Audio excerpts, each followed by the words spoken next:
Shalom, selamat pagi, Tuhan memberkati kita. Kita akan kembali belajar tentang hal yang perlu menjadi prioritas dan esensi. Kita belajar bahwa carilah dahulu kerajaan Allah dan kebenarannya. Jadi kerajaan Allah adalah jawaban untuk setiap permasalahan dan keruwetan hidup ini. Manusia keluar dari prinsip pemerintahan Allah, itu yang menyebabkan manusia mengalami ketakutan, kemiskinan, mengalami kematian. Karenanya Yesus berkata, bertobatlah kamu sebab kerajaan Allah sudah dekat. Karena itu dia mengajarkan di Matius 6 supaya setiap orang, murid-murid kita belajar beralih dari hal-hal yang tidak penting, tidak esensi, tidak prioritas. Kita bisa alihkan pandangan kita. Carilah dahulu. Jadi kita perlu mengejar hal-hal yang esensi, mengejar hal-hal yang prioritas. Prioritas itu adalah hal yang utama, hal-hal yang harusnya diutamakan. Itu adalah hal yang terpenting. Kita menempatkan berdasarkan urutan, dan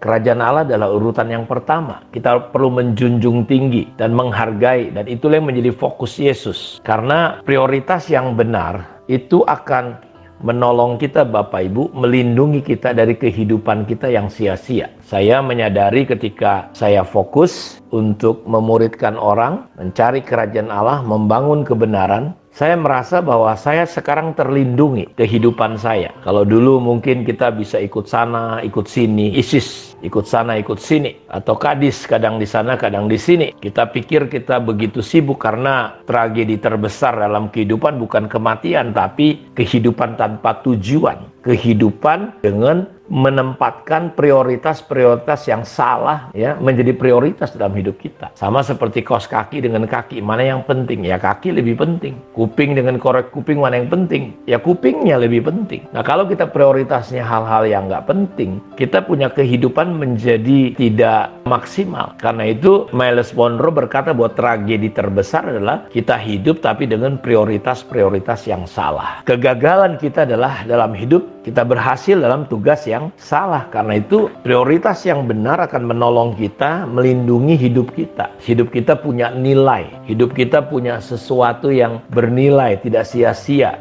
Kita tidak menghabiskan waktu kita karena prioritas yang benar akan menolong kita, melindungi kita dari waktu-waktu kita. Tidak sia-sia, tapi betul-betul efektif. Karena semua orang coba merebut waktu kita. Dan ketika kita punya prioritas yang benar, kita tahu memanfaatkan waktu kita. Kita harus bergaul dengan siapa, kita harusnya di mana. Itu akan menolong kita. Prioritas yang benar akan menolong kita membawa kemajuan dalam hidup kita. Sehingga kita tidak disalahgunakan waktu kita, orang-orang di sekitar kita. Kita bisa menggunakan waktu yang tepat dengan sasaran yang tepat, melindungi energi kita, potensi kita. Paulus berkata, paluku tidak meninju angin. Artinya dia selalu tepat sasaran. Jadi seperti kayak pukulan, gak sia-sia Bapak Ibu hidup kita. Bayangin kalau seorang petinju mukul, ya dia cuma capek, lelah, waktu habis, tapi musuh gak jatuh. Ini penting sekali. Dalam Mazmur 1 ayat 1, 2, 3, Daud berkata, berbahagialah orang yang tidak berjalan menurut nasihat orang fasik, tidak berdiri jalan orang berdosa, dan tidak duduk dalam kumpulan pencemooh. Jadi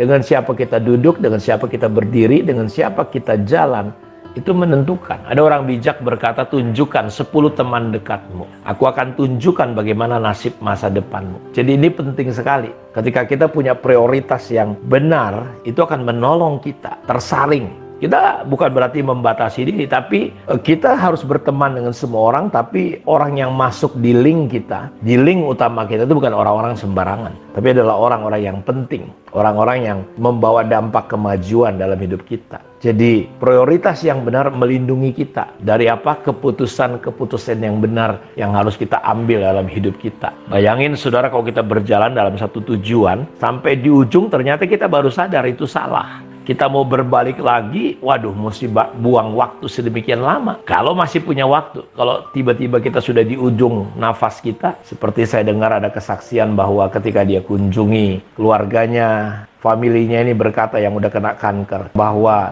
setelah dia kena kanker dan mau meninggal, dia berkata, dia sadar ternyata nggak ada sesuatu yang dia lakukan untuk Tuhan. Dia berkata bahwa aku nggak bikin apa-apa ternyata. Dia baru sadar, tapi sudah di ujung hidupnya. Bisa bayangin nggak kalau hidup kita seperti itu? Jadi ada banyak keputusan-keputusan yang kita lakukan dengan baik, dengan benar ketika kita punya prioritas yang benar. Prioritas yang benar, yang tidak keliru akan menolong kita punya disiplin hidup. Banyak orang hidupnya nggak disiplin. Makan nggak teratur, tidur nggak teratur, ngomong nggak teratur. Banyak ketidakteraturan, sehingga terjadi kekacauan. Dan yang paling penting adalah ketika kita memiliki prioritas yang benar, kita membuat hidup ini jadi lebih sederhana. Saya lihat banyak orang hidupnya lakukan ini dan itu, tapi ya kelihatan mewah. Ada pendapat berkata kalah di nasi, menang di aksi. Jadi bisa bayangin aksi gaya-gayaan, nampak kaya, nampak hebat. Tapi sebenarnya dia menderita, utang di mana-mana. Dia nggak tata hidupnya dengan bagus. Karena itu kita bisa jadi orang-orang yang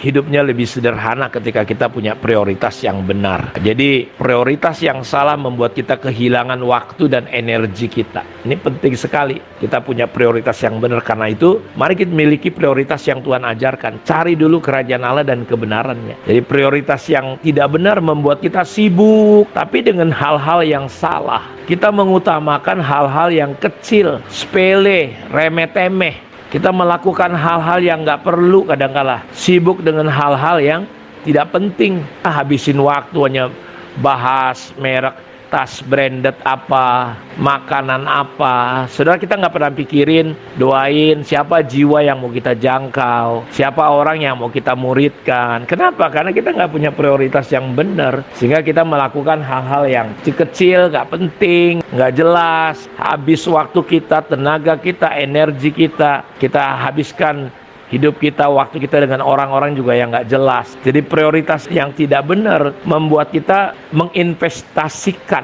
diri kita, waktu kita kepada hal-hal yang kurang bernilai. Kita terlibat dengan banyak kegiatan tapi nggak efektif. Kita menyalahgunakan potensi bakat kita, ujungnya kita akhirnya nggak punya makna apapun. Ya, karena itu ini penting sekali kita mengerti prinsip prioritas tentang kerajaan Allah yang harus jadi prioritas kita. Karena prioritas itu adalah esensi kehidupan kita. Kita perlu paham, mengerti prinsip prioritas, sehingga betul-betul hidup kita bisa efektif dan maksimal. Ini doa dan harapan saya Bapak Ibu, supaya hidup kita tidak didorong dengan prioritas-prioritas yang salah, yang nggak esensi. Kita harus mulai perbaiki ke depan. Hari-hari kita ini adalah hari-hari di mana yang semakin jahat, tapi kita harus semakin maksimal, harus semakin jadi berkat, harus semakin berarti. Kita tidak menyia-nyiakan sama sekali waktu kita. Kiranya Tuhan Yesus memberkati kita. Mari berdoa. Bapa, terima kasih, diberkatilah semua anak-anak-Mu dimanapun mereka berada. Terima kasih untuk semua campur tangan Tuhan dalam hidup kami. Dikuduskan, disucikan, dan dilawat, disembuhkan, ditolong setiap anak-anak-Mu ya Tuhan. Di dalam nama Yesus kami berdoa. Amin. Tuhan memberkati kita semua. Shalom.